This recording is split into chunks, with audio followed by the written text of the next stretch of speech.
Encre d'histoire, Plume et Voix, Alban de Maigret.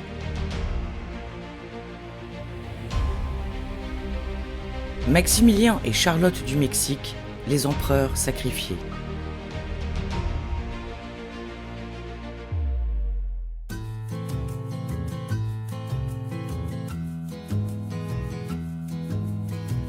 Entre 1821, année de son indépendance, et 1855, le Mexique voit défiler plus de 50 gouvernements, certains n'exerçant le pouvoir que quelques mois. En 1858, un an après la Constitution dont il est l'auteur, Benito Juárez prend la tête du pays et mène une politique libérale. Il confisque les biens du clergé et vend les terres de l'Église à des spéculateurs. Les généraux conservateurs s'insurgent contre ces mesures, entraînant de nouvelles guérillas qui appauvrissent davantage encore le pays déjà fragilisé par les rivalités ethniques et l'instabilité politique. En juillet 1861, face à des caisses asséchées, Juárez décide de suspendre le remboursement de la dette extérieure, votée auparavant par les conservateurs, au profit de l'Espagne, la France et l'Angleterre. Les pays concernés sont furieux et engagent l'expédition du Mexique. Sous couvert des raisons économiques d'exiger le remboursement des sommes dues, Napoléon III a une autre ambition, et sans surprise, plutôt impérialiste. Il y voit l'opportunité de restaurer une présence française et catholique sur le continent américain pour lutter contre les États-Unis protestants déjà puissants. Alors qu'ils viennent justement d'entrer dans la guerre de sécession, l'empereur français sait que les Américains du Nord ne pourront se joindre à la cause mexicaine. Ainsi, après la signature avec Juárez de la Convention de la Soledad en 1862, il maintient ses troupes au Mexique, contrairement aux alliés espagnols et anglais qui se retirent. Fort de ses victoires militaires et diplomatiques aux guerres de Crimée et d'Italie, et de la vertigineuse avancée française en termes d'industrialisation, d'urbanisme, d'hygiène et de progrès, son demi-frère adultérin, le duc de Morny, le convainc de pouvoir faire du Mexique, par un investissement financier, un pays moderne, contrepoids aux États-Unis.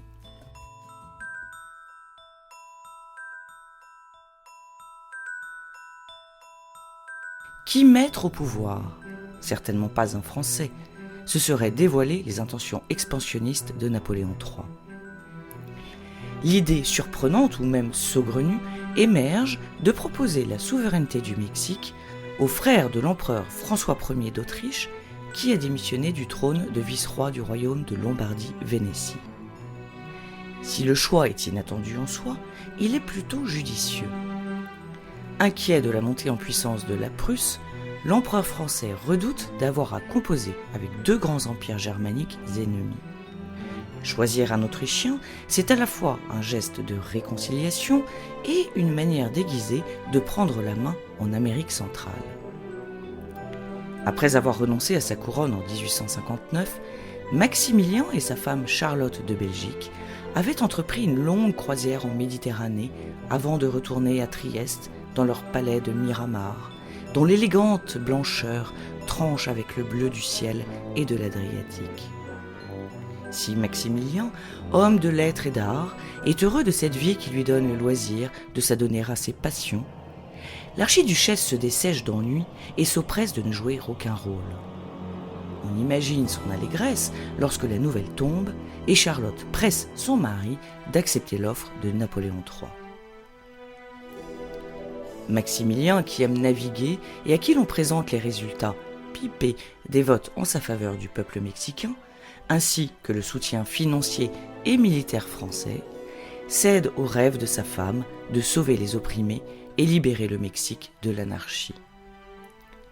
Le 10 avril 1864, à Trieste, Maximilien, après avoir renoncé à ses droits sur la couronne d'Autriche, est proclamé empereur du Mexique.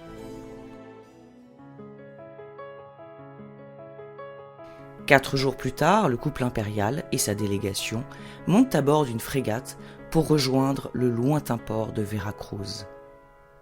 L'accueil pourtant n'est pas aussi enthousiaste qu'il pouvait s'y attendre. et Maximilien a bien du mal à se positionner entre libéraux et conservateurs. Sur les conseils de Charlotte, il tente une ouverture politique en faveur des libéraux. Erreur fatale. Ceux qui le soutenaient s'en détournent, tandis que les autres s'en méfient. Eugène Rouet, ministre d'État, avertit Napoléon, je cite, « L'empereur Maximilien ne paraît guère avoir un esprit pratique et résolu. Il s'abandonne à je ne sais quel libéralisme philosophique et rêveur et n'a rien fait de sérieux jusqu'à présent pour se créer les seules chances de salut, pour constituer une armée et pour organiser ses finances. Il lui manque d'ailleurs un grand élément de force, c'est le prestige militaire. » Fin de citation. L'ambiance est davantage à l'insurrection qu'à la soumission, si bien que l'empereur peine à former une armée mexicaine. Ses relations avec le piètre général Bazaine sont exécrables, et les fusillades sommaires du général français sur les rebelles ne font qu'envenimer les guérilleros. Malgré quelques victoires, à l'instar de la prise de Puebla et du fameux épisode de Cameron, célébré encore aujourd'hui tous les 30 avril pour avoir donné ses lettres de noblesse à la Légion étrangère, la situation est catastrophique et a déjà une odeur de fin de règne.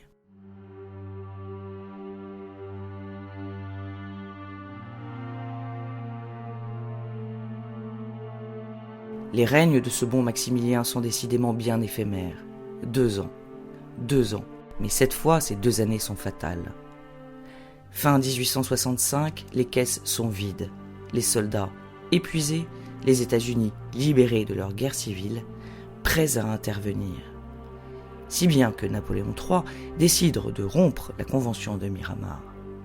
Il retire ses troupes du Mexique en janvier 1866, laissant son poulain livré à son propre sort, une mise à mort.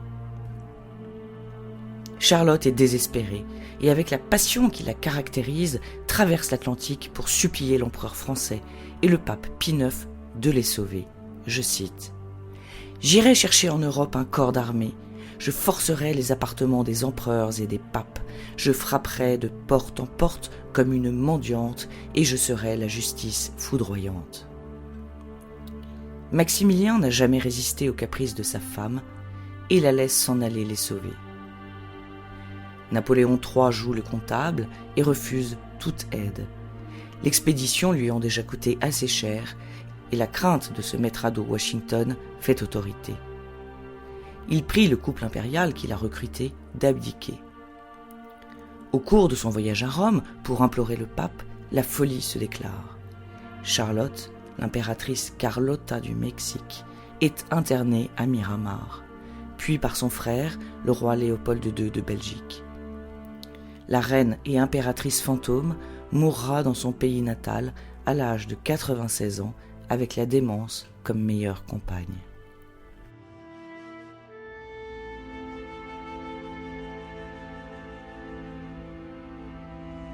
De son côté, au Mexique, Maximilien est seul, abandonné, en proie aux roiristes qui tentent de reprendre le pouvoir.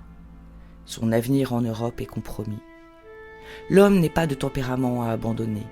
Il reste et résiste héroïquement à la coalition de Benito Juárez durant 72 jours. En Autriche, l'empereur, autrefois jaloux de son jeune frère, propose de le réintégrer dans ses droits à la couronne. Mais il est trop tard. Pris par les libéraux mexicains, Maximilien est jugé et condamné à mort. Il a tout juste 36 ans. Avant de marcher dignement sur le peloton d'exécution, il écrit ces mots poignants. « Envoyez ce souvenir en Europe à ma bien chère femme, si elle vit. Dites-lui que mes yeux se fermeront avec son image, que j'emporte là-haut. » Puis il s'exclama « Je pardonne à tous, que tous me pardonnent. Que mon sang prêt à couler soit répandu pour le bien du pays. Vive le Mexique, vive l'indépendance. »